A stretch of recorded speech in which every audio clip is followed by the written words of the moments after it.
Hello there, and welcome to Daniel's Infinite Playlist, and welcome to the classic album review section, where we basically take a look back on albums that have been released in the past. And today, we're going to check one of my absolute favorite dance pop albums ever, and that is, of course, Rebecca and Fiona's debut album, I Love You Man, which was released in 2011. And for those of you who don't know who Rebecca and Fiona are, well, Rebecca and Fiona are a duo from Sweden, and they're made out of the members Rebecca Shea and Fiona Fitzpatrick. Both of them actually met at a party in 2007 or something, and then they started making music together, first touring as DJs and then making more music. And with the release of their first single, Luminary Ones, which isn't included in this album, by the way, they were the subject of a reality documentary which sort of like detailed their creative process and like their lives, and that documentary won actually a lot of prizes and garnered them huge attention. I remember during high school, when I was going in high school in that time, I remember one of my friends saying, hey, do you ever think Rebecca and Fiona is going to release like an album or something? I watched their documentary and all of that, and yes, they did. And that album was lovingly praised by critics here in Sweden. And yeah, how is it to listen to this album? Well, it's a bit like this.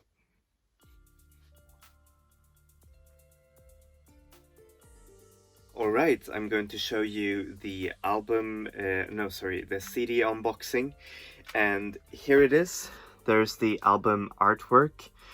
I really love it. It's just so cool. It kind of like showcases both Rebecca, which is here, and there's Fiona, and their like iconic look with their really high-heeled shoes.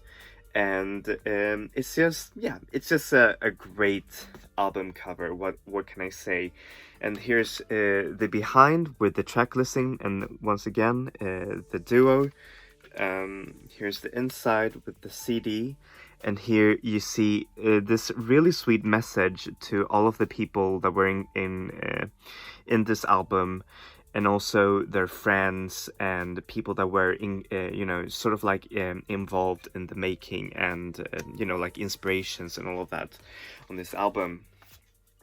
And if you open it, there's the booklet, which includes all of the lyrics and who wrote the songs, and some pictures of the girls just over here. They're really cool.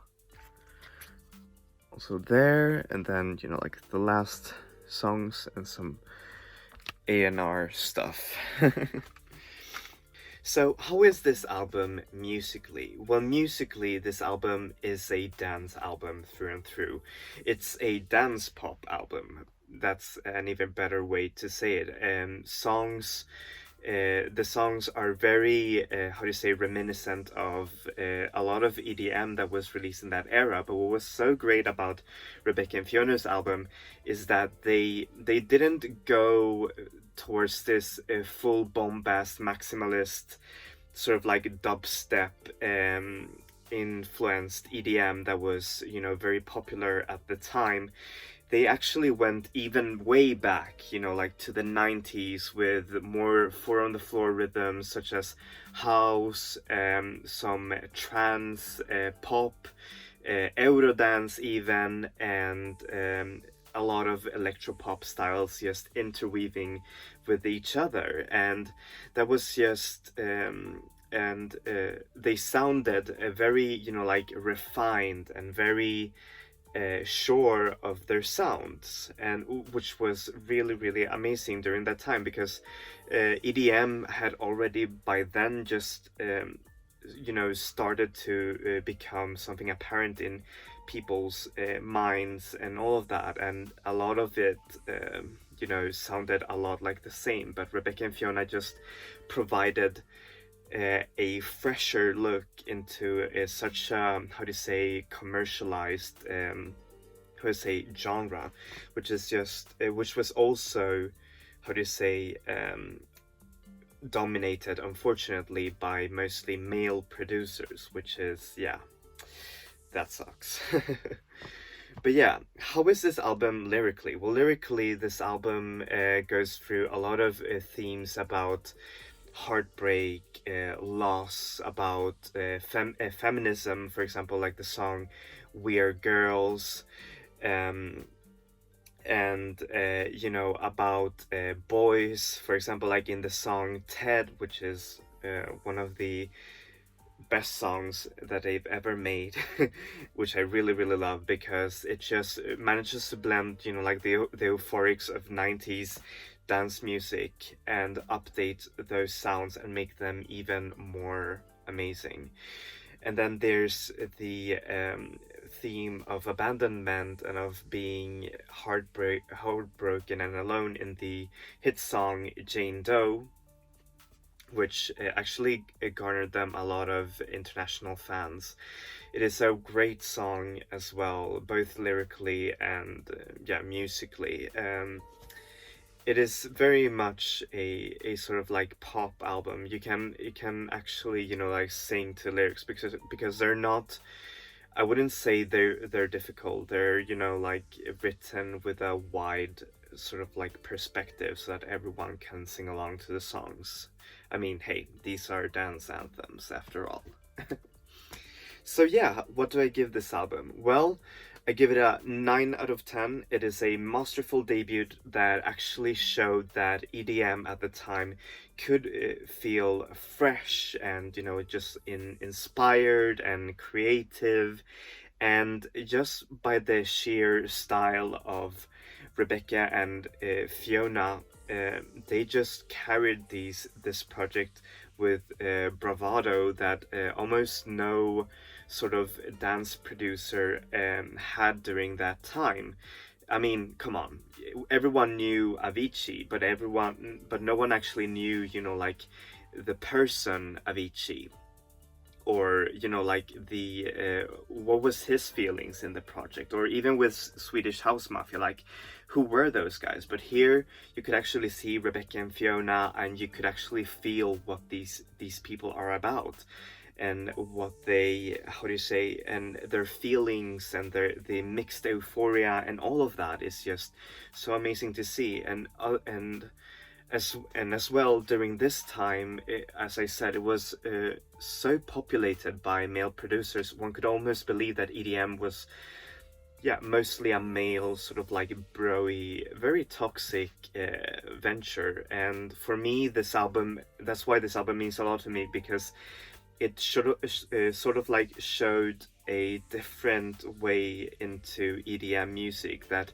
showed that it could be both feminine, both queer, and and just so much fun, and and doesn't really care about the like the restrictions of the other EDM scenes. And this album also proved to be more fun as well, because it just didn't go through a same template like a lot of other EDM producers. It just took freely from genres in the 90s and mixed it up with some really tasteful electropop that could only have been produced here in Sweden. Just kidding.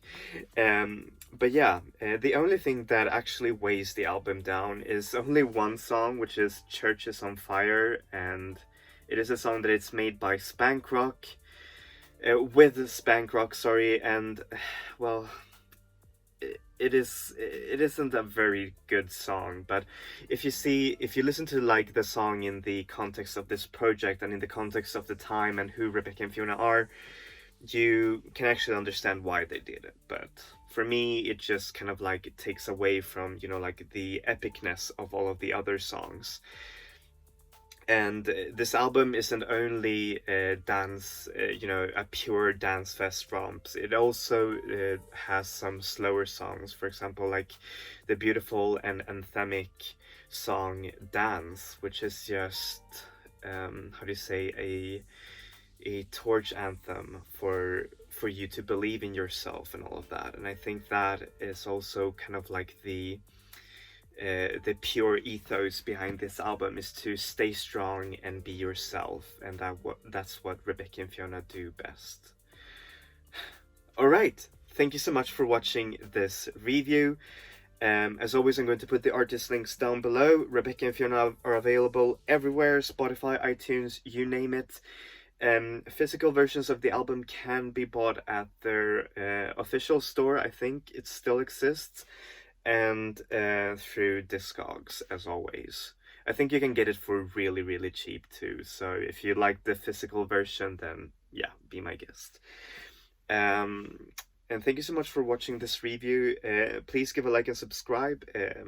As always, I'm going to review new albums every Wednesday and classic albums every Saturday. So yeah, keep your eyes peeled up for those. Yeah, that's it for me. Enjoy music, enjoy life, people. Vi ses. Hej då!